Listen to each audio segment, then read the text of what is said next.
व्यक्ति में ग्रीड, लालच, लोभ। परिचय, इंट्रोडक्शन।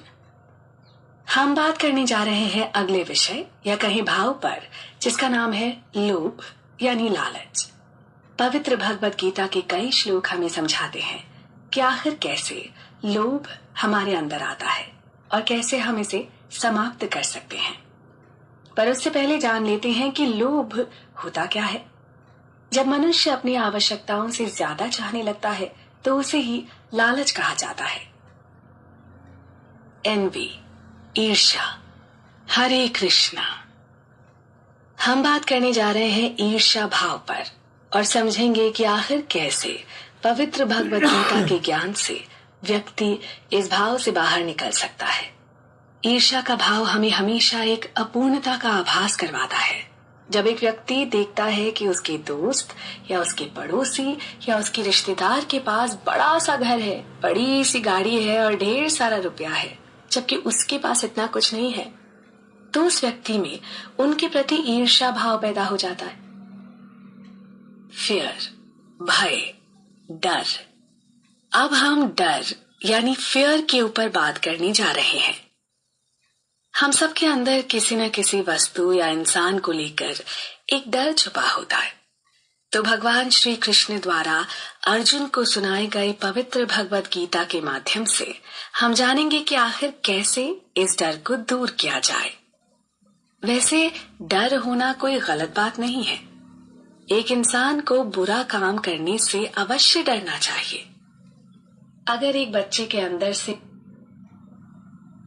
प्रकृति के 3 गुण, 3 मोड्स ऑफ नेचर, प्रकृति के 3 गुण जिसे हम सत्व गुण, रजस गुण और तमस गुण के नाम से जानते हैं, इन्हीं तीनों गुणों से समस्त सृष्टि की रचना हुई है। हम अपने आसपास जो कुछ भी सजीव निर्जीव वस्तुएं देखते। Chapter 6 on page number 155. Dhyana Yoga, Path of Meditation. ध्यान योग, ध्यान का मार्ग।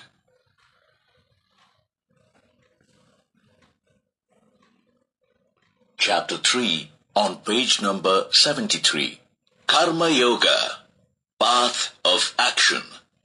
अर्जुन विषाद योग, अर्जुन का संताप।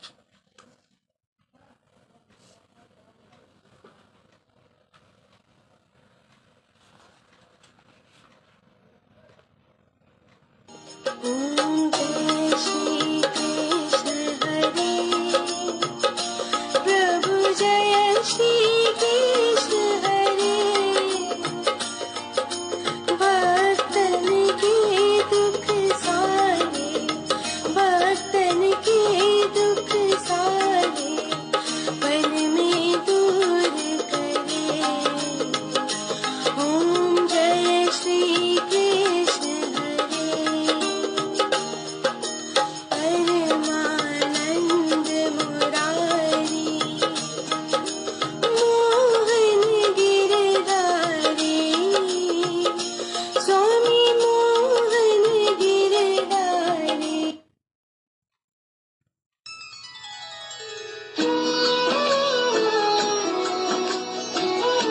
अर्जुन ने कहा, कहते कभी हो योग को उत्तम, कभी संन्यास को, हे कृष्ण निश्चय कर कहो, वह एक जिससे श्रेय हो।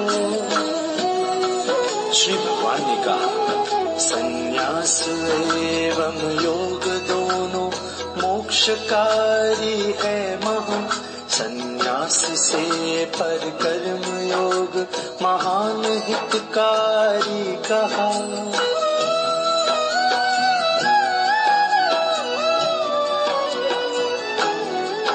हर नित्य संन्यासी न जिसमें द्वेष या।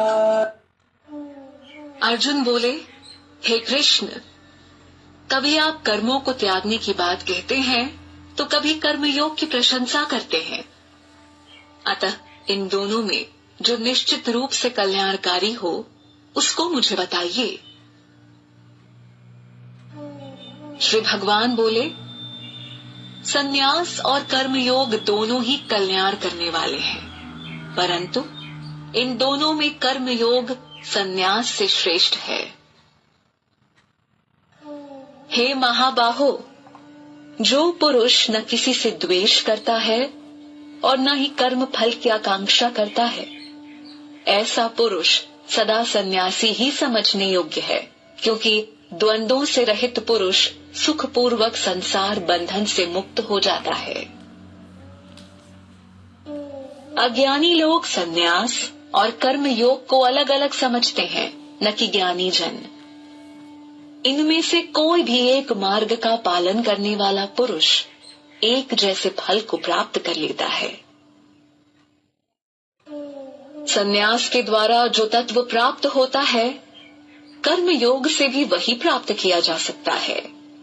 अतः जो मनुष्य सन्यास और कर्म योग को एक देखता है, वही ठीक देखता है। हे महाबाहो, कर्म योग के बिना सन्यास मार्ग पाना कठिन है, किंतु मननशील योगी पुरुष परमात्मा को शीघ्र ही प्राप्त कर लेता है। जिस कर्म योगी का अंतःकरण पवित्र है और इंद्रियां अपने वश में हैं, तथा सभी प्राणियों में स्वयं को देखता है, ऐसा कर्मयोगी